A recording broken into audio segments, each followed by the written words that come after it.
National testing agency की जानिब से कॉमन यूनिवर्सिटी एंट्रेंस टेस्ट के लिए श्रीनगर में आरजी सेंटर बनाने का कश्मीर के उम्मीदवारों ने खैर मकदम किया है। उनका कहना था कि हमारे उम्मीदवारों को अक्सरियत का ताल्लुक माली तौर पर पसमानदा खानदानों से है, जहां जम्मू कश्मीर से बाहर सफर के अखराजात को पूरा करने में रुकावट बनती है। इसीलिए इस फैसले के बाद उम्मीद की किरण नजर आती है कि वो भी अब इम्तिहान बैठ सकेंगे। उन्होंने कहा कि वो श्रीनगर में आरजी मरकज के क़याम पर खुश हैं, लेकिन इंतजामिया को यह मुस्तकिल सेंटर के क़याम पर गौर करना चाहिए। एनटीए और गवर्नमेंट ने फैसला लिया है कि कश्मीर में ये एग्ज़ाम्स लिए जाएंगे। बहुत अच्छा डिसीजन है, क्योंकि बहुत सारे जो ऐसे स्टूडेंट्स अफोर्ड नहीं कर सकते, बहुत सारे ऐसी लड़कियां हैं जो अकेले बाहर नहीं जा सकती। इवन मेरे काफ़ी फ्रेंड्स हैं जिन्होंने बोला कि अब हम कंटिन्यू नहीं करेंगे स्टडी बिकॉज हम अकेले बाहर नहीं जा सकते। या काफ़ी ऐसे मेरे फ्रेंड्स हैं जिन्होंने बोला कि हमें कोई साथ आने वाला नहीं है, हमारे पास इतना पैसा नहीं है, हम कैसे जाएंगे, हम कहाँ रहेंगे, प्रॉब्लम ऊपर से कम ही दिन है बहुत सारे, तो ये बहुत ज़्यादा प्रॉब्लम हो गई थी। बट ये काफ़ी अच्छा डिसीजन है कि अब कश्मीर में ही हमें एग्ज़ाम्स देने हैं, जो कि बहुत अच्छा डिसीजन है मेरे हिसाब से। और मेरी फैमिली, बाकियों की फैमिलीज़, बहुत सारे ऐसे स्टूडेंट्स थे जिनने बताया कि हम नहीं जा सकते हैं, और किसी के पेरेंट्स अलो नहीं कर रहे थे आप बाहर जाना, किसी के पेरेंट्स साथ नहीं आ पा रहे थे। बहुत सारी मेरे ऐसे स्टूडेंट्स थे, क्लासमेट्स थी, जिनने ये कहा कि आप हमें साथ ले सकती हैं, हम अकेले नहीं जा सकते, किसी का फादर नहीं है। बहुत ज़्यादा प्रॉब्लम्स आ गई थी, लेकिन फिर हमने न्यूज़ 18 को बताया था कि ऐसी प्रॉब्लम आई थी, आप लोगों को कॉन्टैक्ट कराया था। आप लोगों का बहुत ज़्यादा थैंक यू है कि आपने हमारी बात आगे पहुँचाई, जिस वजह से आज ये डिसीजन आया है कि अब वे कैंसिल हो गया। ये 26 से स्टार्ट होगा CUET का एग्ज़ाम।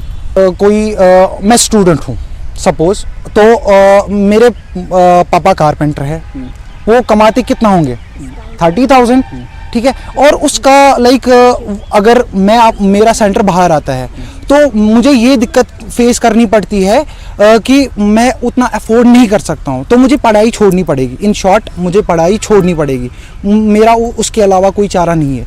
ऐसे ही 95% स्टूडेंट्स उनको पढ़ाई छोड़नी पड़ेगी, और ये फ्यूचर आपको पता ही है, फ्यूचर ऐसे नेगेटिव होने वाला है। मैं ये चाहता हूँ कि जो एग्ज़ाम्स हो रहे हैं, जो कंडक्ट करवा रहा है एनटीए, जो भी कंडक्ट करवा रहा है CUET वगैरह, वो यहाँ पे होने चाहिए परमानेंटली।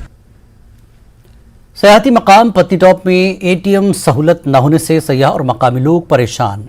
बैंकिंग फैसिलिटी की अदम दस्तियाबी सयाहती मकाम पर सयाहों के लिए बायस परेशानी है। वहीं सयाहती शोबे से जुड़े अफराद, कारोबारी और होटलर्स को काफ़ी दिक्कतों का सामना है। इस मसले को मीडिया की जानिब से उजागर करने के बाद बैंक की जानिब से एक मोबाइल ATM के जरिए आवाम को सहूलत पहुंचाने की कोशिश की जा रही है, लेकिन लोगों का मुतालबा है कि सयाहती मकाम पत्नी टॉप में मुस्तकिल तौर पर एक ATM लगाया जाए ताकि कारोबारियों और सयाहों को मुश्किलात का सामना न करना पड़े।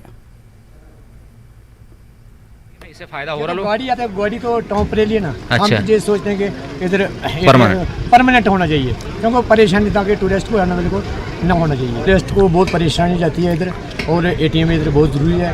जो हमें लोकल आदमी को पूछते हैं टूरिस्ट, भाई ATM कहाँ है, हम उनको 8 किलोमीटर बताते हैं वो उधर है। और सभी की डिमांड ये है वो इधर ATM बहुत ज़रूरी है।